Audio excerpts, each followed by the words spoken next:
Did you know that facilitating physical activity across your workforce, across your organisation, can improve everyone's memory, but it can also help people to regulate and control their emotions?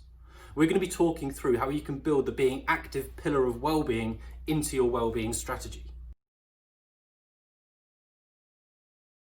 I'm John from Ellis Mental Health Support, and we work with organisations through our Improve programme to help them understand, educate and act so that we're not working in a way that is reactive to mental health, but works in a way to improve it consistently. Our work doesn't just help businesses save time, resources, and help workforces become happier and healthier, but a portion of the revenue from our Improve programme we donate directly into a non-profit where we're building and delivering the UK's most accessible mental health service for children, young people and adults across the country. So if you could please like and share this video, even subscribe to our YouTube channel, it will help us to build different revenue streams in order to support this cause. In this video, we're going to be talking about how keeping active can improve the well-being across your whole workforce, improve business, how it has a positive effect on our minds, and some ways that you can consider to build into your well-being strategy. Throughout 2020, we've seen some incredible methods that people have been using to keep active, whether it's home workouts, the massive increase in walking.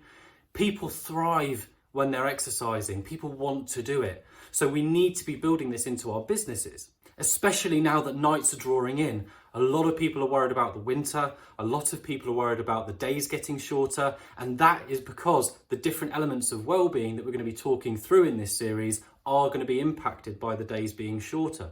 So our businesses need to adjust to accommodate that. Being active isn't just good for our physical health, but it also helps to develop the function within our brain that's responsible for memory, planning, management, coordination. All of these different things get better with exercise.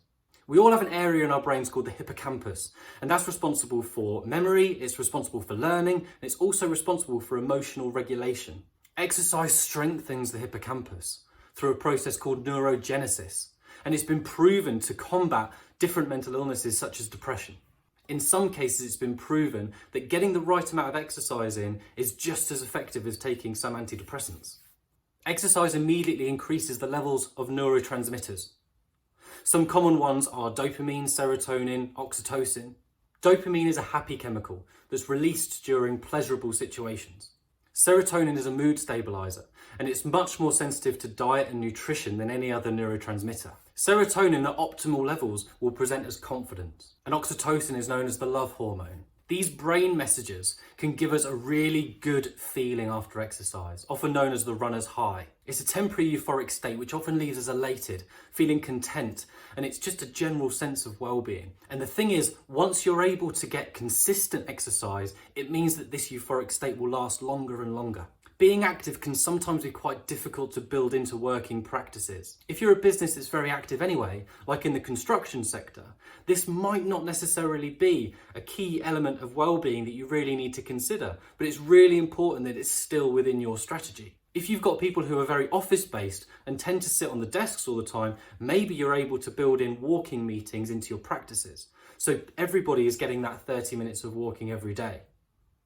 Even just making your colleagues aware that that is what the principles are, or that is what the aim is, that can help them to structure their day around some sort of activity. If we are concerned about the winter coming and the shorter days, then maybe we should be extending lunch times and shortening the hours in the evening so that we're not expecting too much of our colleagues to fit all of this into one day as well as all of the different work they've got to do. It's been proven that if you're able to allow for this time, they'll actually be much more effective at combating presenteeism when they are at work. A little bit of extra for you to finish this video on is to consider conditions that attack and deteriorate the hippocampus.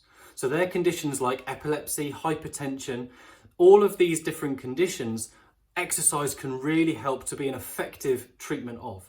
Obviously, it doesn't replace anything and it should be done within the guidelines of doctors or occupational health, but that is something to really emphasise to people within your workforce that may be experiencing those sorts of conditions. At Ellis, we're a team of different people from different backgrounds, including psychology, clinical psychology, business. So we work with organisations and we've put together a free PDF download just directly from our website, arthurellismhs.com, that you can download, which explains all of the different 5 pillars of well-being that should be considered within your strategies.